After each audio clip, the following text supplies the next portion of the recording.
Hi, my name is Nari. This channel is all about adoption, fostering, childhood trauma. Today we're going to talk about how to deal with busier times like Christmas, but any time, birthdays, Christmas, special occasions, and how to keep your child calm throughout that process. So we've got two boys who are 12 and 13, coming up for 13, 14. And we have had them in the house for 10 years now. So we've had lots of Christmases, lots of birthdays and lots of special occasions. And so I want to share with you some of the things that I think work and some of the things I think don't work. First and foremost is build up your own routines around that time. So let's take Christmas for an example. Build up some traditions, routines, boundaries around that time that work for you as a family. Don't be looking at what anybody else is doing. Don't listen to family or friends. Just do what works for you as a family. So over the years, we have certain things that we do, and the boys always look for those things to happen. So if we're going to change any of that, then make sure that I tell them in advance that that is going to change. So for example, we don't put up lots of Christmas decorations, but we do have a smaller tree and a bigger tree, and they get on and decorate the smaller tree, and they start helping me with the bigger tree, and then I finish it. We stick to that, and they know that that's going to happen, and then there's an end to it. There's an end to the decorations. We don't keep going on and on and on. We don't decorate every room in the house, and that's our tradition. That's what we do. And of course, you'll have your ways of doing things, and depending where you are in the world and your culture will depend on how mad you go with decorations and how minimal you go with it. So you've got going to have your own ways of doing things. But the thing that happens around having traditions and routines is that children feel safe around that because there's no surprises. They know what's going to happen. Equally, on Christmas morning, they know what we're going to do. We have this crazy tradition that everybody runs into our bedroom and sits on our bed. So it doesn't matter who's in the house and staying over for Christmas. So this year we've got an adult child here with his wife. They will come and sit on our bed, as will the dog, who's not allowed on the bed normally. And that's a fun thing that we've created for them, that we do especially for them. And when they were foster boys, that was very special for them, because as foster children, before we adopted them, there were rules and regulations around bedrooms and beds and things like that. So this was always a little bit special for them, that everybody came in and sat on our bed, and we take in turns opening presents, and we wait for it to see what everybody has, and that's what we do, and that's what we do every year. So I just suggest to you that whatever traditions you have around Christmas time or birthdays, or if you go out for day trips, that you kind of stick to a similar thing that you do. You don't be too random about things. Now, there's always the problem, of course, of having lots of relatives over a period of time, particularly over Christmas. If you've got a bigger family, you might find you've got lots of visiting to do and people to see, and this can cause a lot of anxiety for our children, because maybe some of those relatives or friends are not well known to them, and if you've not had a placement for very long, this can be super anxious time when strangers, or should we say relative strangers to them, are coming into the home, and they've got to behave in a certain way and do things in a certain way.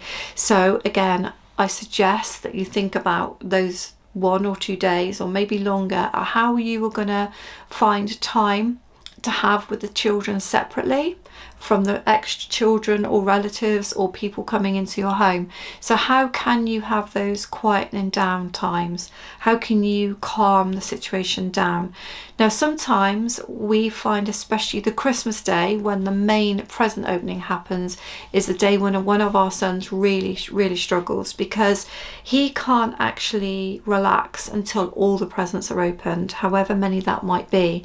Now, it might be that some of those presents are under the tree from different relatives, and they're not due to be opened on that day, and he really struggles with that.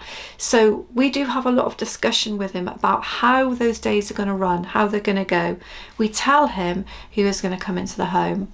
We tell him which presents he's going to be opening on the first day, and which presents are going to have to wait, and the ones that he's going to open on the second day. And we never ever deviate from that. And trust me, he will try everything he can to make sure that he is going to open all of those presents ahead of time. And to be honest, if he could have his own way, as soon as the presents arrive under the tree, he'd have them open. He wouldn't wait for Christmas at all. And I know you're going to say to me, well, most children are like that. Yes, they are. But this is more around anxiety than it is around excitement. The kind of not knowing what's in the present and not being sure he's going to like it causes him anxiety. And I'm sure with your children, if you're fostering or adopting, you will see that mixed with the excitement of Christmas is also a lot of anxiety. So getting back to those relatives, sometimes it's necessary to take your children out of the room and have a little bit of quiet and down time and have a space to go. Now, most of the time, they don't actually want to do that when it comes down to it, because they don't want to look like they're being taken out of the room. So I'm not saying when some things have started to go wrong already, but when you see that agitation in a child building and they're getting louder and the excitement's turning more to anxiety, it's sometimes good to say something like, do you want to come and help me prepare the drinks and bring the drinks in? Would you like to come and help me put something together, you know, in the garage that we haven't put together yet? You get that feeling when it's time to take them away from the madding crowd. Now, our family's quite loud. I've got a big family. The boys are 2 out of 7 children, so my 5 children are grown up now, and along come partners, and then there's, you know, my sister and other members of the family that we see. So there are times when absolutely that calming down needs to happen. So if you've got a quiet space to go, or a reason to take them away from everything else and do something separately with them, particularly that child that's getting anxious, then do take the time to do that, and you will find that it will be a lot better. The other thing we find is that actually we don't really leave the boys unsupervised very much at all. And bearing in mind they're nearly 13 and 14. So this is a problem anyway, but during that really busy period of time, if I'm busy with the Christmas dinner and I see my husband relaxing or trying to relax, talking to the family, but I hear noise going on in other places that I think is an escalation then, again, of anxiety or overexcitement, I'll often stop my husband and say, do you mind checking, please? Checking. And generally, shall I say I'm right, things are starting to go downhill and he'll need to do that calming down. So again, don't be afraid to do that. I think it's much harder in front of relatives and friends to actually take a child to one side and say, you know, you need to calm down, or we need to find a way of helping you to calm down, because you don't want to do that in the middle of celebrations, I know, but sometimes it even needs to happen in the middle of a meal and you need to take the child away to calm them down. So when it comes to presents and things that the children have been waiting for, if you're still in the process of buying presents at the moment, I strongly recommend that you don't get talked into by your child or anyone else buying presents that you know are going to last 2 seconds when they open them. I mean, there's always going to be the stocking fillers that aren't worth much money, that are just a bit of a laugh and, you know, fun. There's always going to be that. But I really do suggest to you that you have things that are going to really engage them over time. So it doesn't really matter if it doesn't engage them on the day or the second day that you have Christmas, but you want to give them gifts that are actually going to help them to engage their minds, their bodies, and things that are really going to, shall we say, stand the test of time, rather than quick silly presents, even though you're going to give them those as well. But I strongly suggest that you find things that are almost like less excitable presents then, shall we put it that way, that within the present range there are things that are going to be calming in there. So that might be colouring pens and pencils. It might be something they have to do with their hands. So for example, if they're old enough for a Rubik's Cube or that type of puzzle thing they need to do with their hands. When it comes to my children, there's nothing better than the football that they can kick around, or something physical they can do outside. But of course in the UK right now it's absolutely freezing, so you can't always have presents that you can then take them outside to do. Sometimes that's not possible. Sometimes over the Christmas period you need presents that are going to calm them down inside. So put some real thought into that. Are there presents in the mix that when it really comes down to it, on the second day after Christmas, when nearly everything's been opened and your child is tired, fractious, niggly, is probably ready for a meltdown, if they've not had one already. I don't really know a family, generally speaking, that don't have children that melt down at some point over Christmas, or even when their birthdays are coming. But when it comes to children that have experienced childhood trauma, you can really kind of put money on it in a way that they're going to have a meltdown at some point. So what have you got ready for that? It could be that what you have ready is a Christmas film or something for them to watch on TV. And you know what, sometimes that's okay too, because sometimes I find with my boys that's one of the only ways they can regulate their emotions is actually to sit down and be taken into another world and escape. The only way that they can calm down is to put something on the telly for them that they enjoy. But put stuff into the mix that they can do on their own. Things like board games are good for families, but they have to be done together with adults. And let's face it, over Christmas and even leading up to birthdays and special celebrations, adults tend to be busy and not always available to spend that time with their children. So find things that they can do on their own. Sibling rivalry. Now, you may not have siblings in the house, so this may not be relevant to you, but it's very relevant to us.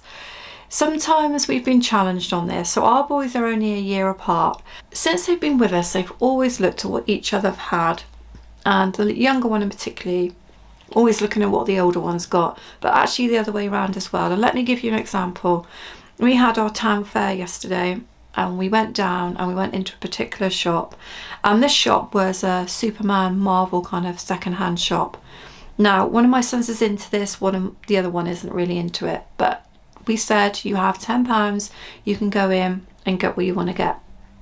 So the younger one knew what he wanted to get almost immediately. He had a little look around, but he knew what he wanted to get. So he chose his. The older one, he wasn't so fussed about stuff anyway, but there happened to be some more different types of things that weren't Marvel or Superman. And he pointed out a kind of cuddly thing. And the guy said to him, actually, you know what, you can have those two for the £10. So he'd mentioned that he liked the first one and then that he liked the other one better, and the guy said you can have both. So we knew he liked both things, and he came home. Now within half an hour of being home, the younger one whistles down the stairs and says, my brother doesn't, I won't say his name obviously, my brother doesn't like that other one, so can I have one of them and he has the other one? And I said no. And he kept on and on and on and on, and according to him, his brother had said, would you like to have the smaller one of the two because I don't like it? Now, I could have given into that and said, do you know what, yeah, okay, that's fine, you have the other one. But I didn't. And the reason why I don't is because of the manipulation that happens with the younger one. And actually, I knew that the older son liked both. So why was he giving away one? They'd have the same money exactly spent on them, exactly. And so the little one was trying to manipulate the situation. So why do I give you this story? Well, I'll give you the story because siblings, especially those who've experienced a high level of neglect or have not really had much, or just generally speaking, sometimes you will find there is a domineering sibling in there, and you get a lot of a tussle going on when it comes to Christmas presents and birthday presents and who's got what. Now, as I say, we've been challenged on this, but I generally give them very similar in their sack or stocking or however you do it. I give them very, very similar. Not exactly the same, but similar. Now, I'm very lucky that there is not much of an age gap, so I can do that. But what happens is they open their presents, and I try to get them to open them together, and they see that broadly speaking they have similar presents, and there's nothing to kind of try to get out of the other one, or no jealousy or anything like that. Now, if you've got children fairly close together in age, that's what I recommend. That maybe you can get different colours for them. Maybe if it's a game, it might be a slightly different game, but you don't go wildly different if you have siblings. If you've got a bigger age gap, I know that's more difficult, but again, broadly speaking, if one of them gets a set of pens, which are a little bit more difficult to use, then the younger one gets a set of pens that are chunky pens. Just try your best to do that. I think, just how I think, it works well for us, and that's my experience, and see how you get on with it. But again, when it comes to relatives and they ask, I will try to get the relatives to get similar presents for the boys, so we just don't have this whole kind of thing breaking out, because you don't need any more hassle. You do not need any more hassle. When it comes to things like the anxiety over the meal times and the food, That's more tricky because when there's a lot of relatives around, you can't really see what they're eating and you don't know how much they're eating. And if you have a child that's been previously neglected, then having lots of food out on the sides available throughout the day and lots of food at the dinner table could cause you some real problems when it comes to overeating. If there's more than one of you in the house that can keep an eye on the children, then maybe ask for that one person to just check that not too much is being consumed. And if you don't think that can happen, then possibly don't put the food out and leave it accessible all the time, because adults know where to find food. And if adults want to snack, you could say to them, look, I'm not leaving the food out, it's in the cupboards, but it's there for you, please help yourself, but I don't want it out on the sides. You may have to do that if you really think you're going to have a problem with that, because if the child overeats, of course they're going to feel sick and unwell. And equally, if no one's keeping an eye on what they're having, they could undereat and not actually access enough food during the day. So it's something just to be aware of. So I hope that helps you. Just a few tips for the Christmas period. I could give you so many more. But what I would say is that take care of yourself as well, because actually it's a really, really challenging time. And I'm sure that many foster carers and adopters find it one of the most stressful times at Christmas, because not only of family memories that children might be having to leave behind and the heartbreak of that, but actually the whole chaoticness of it and not being able to focus on routines quite in the same way and having the challenge of that. So please subscribe if that's been helpful to you, and I'll see you again on Fly Little Birds. Thank you.